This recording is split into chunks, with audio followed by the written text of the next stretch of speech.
Bonjour à tous et bienvenue sur cette vidéo. Les amis, quelle soirée encore une fois on vient de vivre aujourd'hui. Quelle soirée riche en émotions. On peut dire que ce match encore une fois, il nous a fait vivre quelque chose d'incroyable.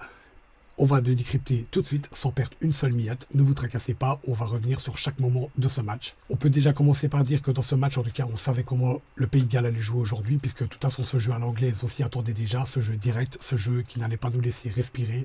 Mais encore une fois, on va revenir sur les choses détail par détail. On va commencer par la composition d'équipe comme d'habitude, puisqu'il y avait quelques petites surprises aujourd'hui. En tout cas, pas dans la défense, puisque Rudy Garcia comptait s'appuyer sur la même défense. Il a même expliqué lors de l'interview, il ne voulait pas spécialement perturber les joueurs, changer en fait son assise défensive.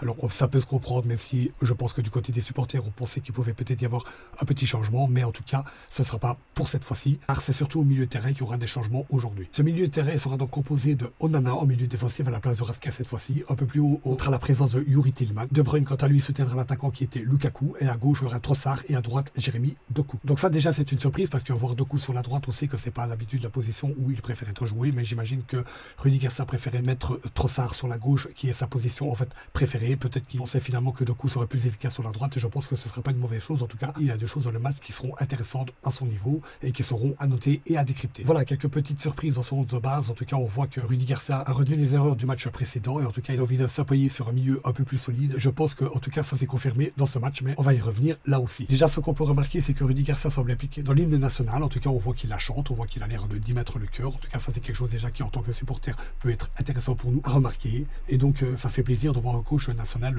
autant impliqué. J'ai envie de donner du sien pour la réussite de l'équipe. Alors déjà, pour commencer, on sent que les Belges sont beaucoup plus entreprenants sur les quelques premières minutes, en tout cas sur les 5 premières, voire même peut-être les 10 premières minutes. On ressent qu'il veut beaucoup moins laisser jouer l'équipe adverse, en tout cas pas comme le match précédent. En tout cas, il y a beaucoup plus de mordant cette fois-ci. On voit que l'équipe rentre dans l'art. On voit un jeu beaucoup plus précis, on voit que se trouve en passe. En tout cas, c'est beaucoup plus intéressant que ce qu'on a vu lors du match précédent. Mais malgré ces belles tentatives, autour de la 10e minute, Meunier devra sortir pour une blessure. Une blessure qui tombe un peu tôt, donc malheureusement, on n'aura pas le choix. Il sera remplacé par De Winter qui rentrera un peu tôt dans ce match, car malheureusement, on n'a pas d'autres remplaçants à cette position. À ce moment-là, on s'est dit, c'est dommage. C'est à ce moment-là qu'on aurait pu voir peut-être Castagne rentrer, ou peut-être, qui sait, Kéren Issab, le joueur de Bruges, mais bon, on sait qu'il est blessé. On aurait pu éventuellement aussi imaginer voir Yael Bataille, mais bon, il n'est plus au niveau qu'il était il y a quelques années, et donc c'est pour ça qu'il n'est plus présent sur la liste pour être repris dans l'équipe nationale. Quelques instants plus tard, alors que le match semblait tout doucement s'endormir, on voit qu'il y aura une incursion les Belges dans le rectangle, sur laquelle il y aura une déviation de la main qui finira en pénalty, et tout ça avant même que le remplacement soit effectué. Alors ce pénalty, il faudra attendre longtemps avant la décision, car le VAR devra checker, parce qu'apparemment il y avait peut-être éventuellement un hors-jeu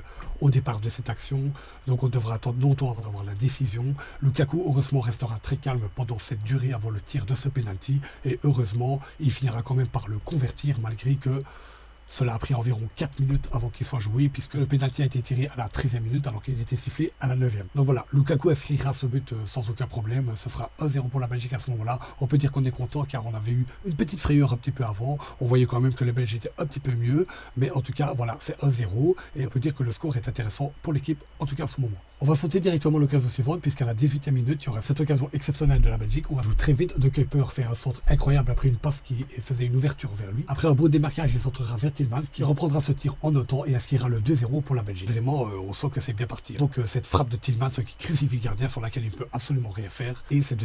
Il y aura cette petite frayeur à noter quand même juste après, à la 20e minute, après cette double occasion de Pays de Galles, sur laquelle Sels demeurera impeccable. Il fera en tout cas les arrêts qu'il faut. Mais sur l'action qui suit, il y a une remontée très rapide des Belges, sur laquelle De Bruyne manquera le cadre de très peu. Et on se dit, oula, c'est bien parti pour être un score flamboyant de la Belgique. Peut-être un score comme on a déjà connu il y a quelques années, au moment où les Belges faisaient de grands matchs. En tout cas, on espère que ça va continuer sur cette même lancée. À la 24e minute, il y aura aussi ce corner, après une action sur laquelle De Bruyne aurait été combatif. Il faudra montrer en tout cas son envie encore une fois de s'impliquer dans ce match-là. Mais c'est surtout à la 26e minute qu'il faudra revenir, puisqu'après une belle action collective de la Belgique, Doku se battra sur son aile droite, rentrera dans l'axe, et on verra une frappe en plein sur le gardien qui sera déviée légèrement, mais finira dans le but. Donc à ce moment-là, c'est pas encore à la demi-heure de match que c'est déjà 3-0, et en tout cas on sent que la Belgique est vraiment bien partie dans ce match-là. J'avoue que je pense que la plupart des supporters se sont dit tiens, est-ce que le match serait pas déjà fini à ce moment-là?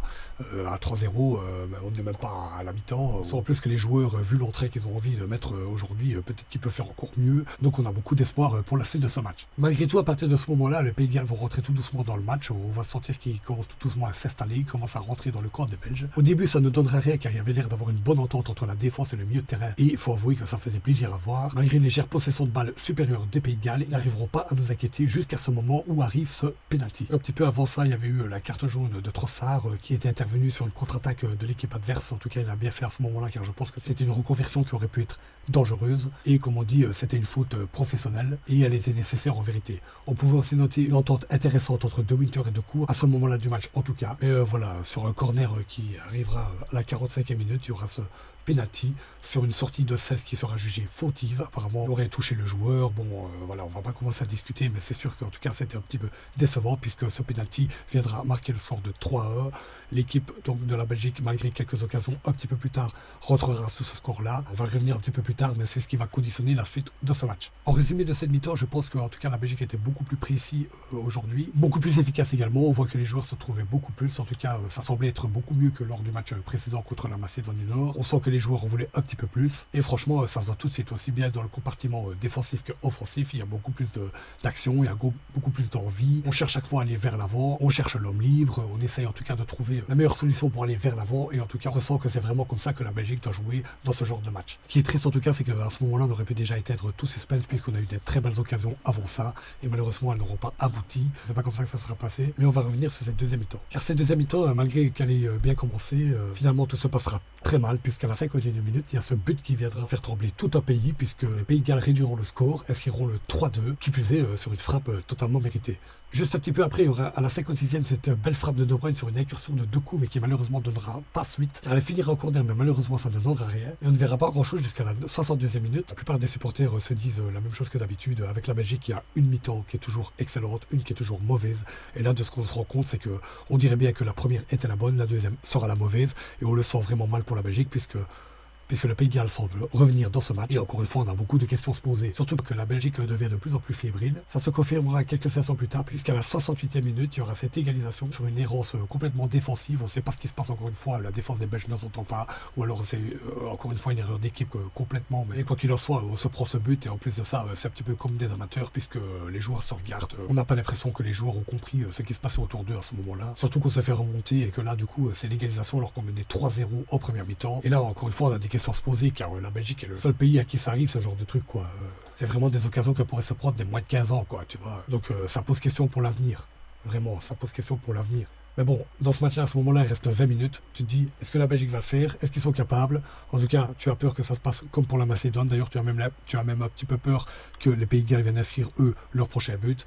Et peut-être même remporter les 3 points, ce qui les mettrait complètement en haut du classement. Surtout que la Belgique continue à être imprécise. On voit bien que la plupart des actions ne donnent rien. Donc, ça commence à faire douter la majorité des supporters. Après ça, il y aura son remplacement. Je ne sais pas si c'est ça qui amènera quelque chose. Mais en tout cas, Raskin entrera pour Lucky Bacchio, qui était rentré quelques instants plus tôt. Donc on peut dire que c'est un petit peu décevant pour lui d'avoir joué quelques minutes seulement dans ce match-là. On se demande même s'il n'y a pas peut-être un petit problème entre lui et Garcia. Bon, on va pas commencer à polémiquer, mais ce qui est sûr, c'est qu'on se demande pourquoi est-ce qu'il est rentré que pour quelques minutes. Pourquoi est-ce que c'est lui qui est sorti à la place de Raskin et pas un autre joueur? Mais bon, c'est un choix de l'entraîneur et moi, je ne vais pas commencer à juger. Il y avait certainement ses idées, il avait certainement ses raisons. Et peut-être que finalement, le résultat final lui aura donné cette raison. Franchement, le pire, c'est qu'à partir de ce moment-là, la Belgique, elle perd un peu pied. Franchement, c'était un enfer à suivre.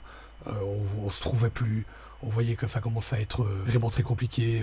C'était plus le même jeu, c'était plus la même Belgique qu'en première mi-temps. Dans cette deuxième mi-temps-là, on s'est effondré complètement. En tout cas, ça s'est ressenti vraiment à ce moment-là. Et on peut dire que vraiment, on avait plus peur d'un but de leur côté plutôt que du nôtre. Il faut avouer qu'on ne se voyait pas vraiment capable d'inscrire un but, surtout avec les joueurs, la mentalité qu'ils affichaient jusqu'à ce moment-là. Et donc, je pense qu'on n'était pas beaucoup à y croire, en vérité. Mais c'est là que la Belgique va nous faire mentir. C'est là que la Belgique va tout changer. C'est là que les joueurs vont nous sortir quelque chose à laquelle on ne s'attendait pas. À la 79e minute, il y aura cette fantastique action de Doku sur laquelle il centrera vers Lukaku, qui inscrira le but. Mais finalement, le ballon semblait être sorti légèrement des limites de jeu. Alors là, on n'a pas trop compris parce que le 4e arbitre semblait vraiment bien placé. Et apparemment, il n'a pas vu le ballon sortir. Une fois, il a fallu attendre la réaction du VAR pour savoir ce qui s'est passé. D'ailleurs, c'est une action sur laquelle Rudiger s'apprendra un carton jaune parce qu'il s'est un petit peu énervé sur les arbitres, ce qui est compréhensible parce que ça a pris tellement longtemps pour prendre cette réaction-là, alors que encore une fois, il y a l'arbitre qui est tout près, le juge de touche, le 4e arbitre, tu te dis, oh là là, ça commence à tomber sur la Belgique, là, il y a quand même quelque chose qui se passe. Encore une fois, c'est un but annulé pour Romelu Lukaku, comme pendant l'Euro. Qu'est-ce qui se passe avec lui? C'est toujours comme ça. On veut pas exagérer ou victimiser la chose, mais franchement, il faut avouer que Lukaku n'a pas beaucoup de chance depuis quelques années. C'est souvent comme ça que ça se passe. Il inscrit un but et puis il y a un truc, un hors-jeu, une carte jaune, jaune, il y a hors-jeu, une faute, la balle sort, on ne sait pas ce qui se passe, mais enfin en tout cas, bref, le goal est annulé, et donc ça fait déjà quelques fois que le joueur est obligé d'être frustré, et à un moment donné, il peut comprendre que peut-être son mental est un petit peu affecté, quoi. C'est normal, quand vous donnez autant d'efforts et que finalement ça ne donne pas les résultats escomptés, ben, ça fait un peu... C'est un petit peu dommage, quoi. À partir de ce moment-là, le match s'emballe. Il y a des occasions des deux côtés, des récupérations. En tout cas, on voit que les deux équipes ne veulent rien lâcher. Et Doku tentera une incursion incroyable, mais le défenseur s'avérera impeccable sur cette action-là. Elle finira en corner, mais qui, encore une fois, ne donnera rien une fois de plus. Mais c'est là que va tout changer.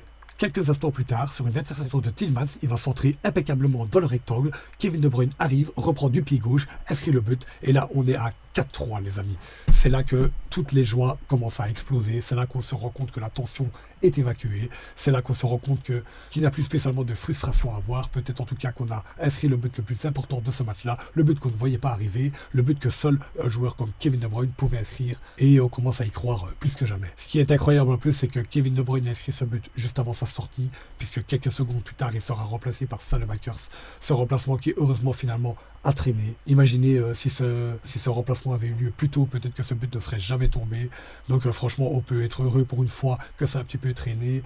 Kevin De Bruyne a inscrit le but qu'on attendait. Et encore une fois, ça explique pourquoi il était sorti si tôt contre la Macédoine du Nord. On avait quand même, on le voit bien dans ce match-là, l'intention de le faire jouer beaucoup plus longtemps contre le Pays de Galles. Et franchement, il faut avouer que c'était plus intéressant dans ce match-là, puisque la Macédoine du Nord, encore une fois, comme je l'avais dit lors de ma précédente vidéo, c'est un match qu'on aurait dû gagner, même avec les joueurs qu'on avait fait rentrer à ce moment-là. Après ça, le match deviendra un petit peu nerveux. On verra quelques tensions entre certains joueurs, notamment à la 92e minute où il y aura cette petite altercation entre deux joueurs sur laquelle le joueur des Pays de Galles prendra un carton jaune. Mais ce sera la dernière chose à noter puisque de toute façon, malgré quelques petites occasions à gauche à droite, ce match se terminera sur ce score-là. Les deux défenses feront le travail et le score ne bougera plus. Et on va dire tant mieux pour nous. Donc voilà, j'en ai fini pour ce débriefing du match. Ce qui est juste dommage, c'est qu'on a pu voir finalement que De Winter n'était pas vraiment dedans. Malgré à un moment donné, on a eu l'impression que son entente avec Doku était pas mal. Sur le reste du match, ça a été un peu plus compliqué. Il a même fallu à un moment donné le repositionner un peu plus central parce que ça devenait vraiment compliqué pour lui. Il prenait l'eau face à son adversaire. Et je pense que beaucoup de supporters se sont demandé pourquoi est-ce qu'on ne voit pas Castro Montes par exemple, ou encore une fois Saab, comme je l'ai dit tout à l'heure. Enfin, il y a d'autres solutions, mais je veux dire, beaucoup de personnes, je pense, se sont demandé pourquoi De Winter, malgré que ça reste un très bon joueur et qu'il y a beaucoup d'avenir, mais encore une fois, c'est pas la première fois qu'il fait des erreurs avec l'équipe nationale, donc à un moment donné, est-ce qu'on va encore lui laisser énormément de chance? En tout cas, s'il veut espérer rester dans l'équipe, il faudra qu'il fasse beaucoup mieux. Du coup, clairement, c'est l'un des hommes du match. De Bruyne a été très bon aussi. Tillmans, impeccable, absolument rien à dire. La défense, je sais pas exactement quoi dire, mais en tout cas, je pense que De Kuyper a fait le match qu'il fallait. De Bast aussi. Face, peut-être un petit peu moins, mais je pense qu'il a été quand même assez solide aussi. Donc, de manière générale, le milieu de terrain, ça a été. Lukaku aussi, encore une fois, son but aura été annulé, mais bon, il était quand même présent, encore une fois, c'est quelque chose qui pèse sur lui. Mais on est sûr qu'il se rattrapera pour la suite de ses qualifications. Alors à la fin, je dirais qu'il y a quand même quelques questions à se poser parce que on sent bien qu'offensivement, c'est une équipe qui est capable de marquer énormément de goals, mais c'est aussi une équipe qui est capable d'en encaisser beaucoup. Et ça, c'est vraiment ce qui fait peur pour le jour où on va affronter une formation qui sera capable d'être aussi forte offensivement que ce qu'on l'est, ou en tout cas aussi forte que ce qu'on peut voir dans l'Europe ou même dans le monde. Il y a des équipes qui ont une frappe offensive quand même incroyable et qui pourraient nous faire beaucoup de tort. Et la jeunesse de certains joueurs fait un petit peu peur parce qu'on voit bien que ça manque quand même d'expérience à certains moments. Et malgré cette victoire 4-3, moi je reste quand même sur mes réserves parce que je pense que ça aurait pu finir plus mal que ça. Je pense que avec un peu plus de réalisme de l'équipe d'en face, peut-être qu'on n'existait même pas. Et ça, encore une fois, ça fait peur. Je vais rester quand même réaliste, un peu comme ça avait été lors de ma précédente vidéo. Il vaut mieux rester sur ses réserves, car on n'est vraiment pas sûr de ce que la Belgique va nous amener dans ces prochaines années. Donc voilà les amis, j'espère que ça va pas être trop long, parce que ça fait déjà un petit moment là que je suis en train de parler. Je sais pas du tout combien de temps va durer cette vidéo, donc j'espère que c'est pas trop long. J'espère que vous avez pris beaucoup de plaisir en regardant cette vidéo. Je sais pas quand on se reverra, mais en tout cas, à la prochaine.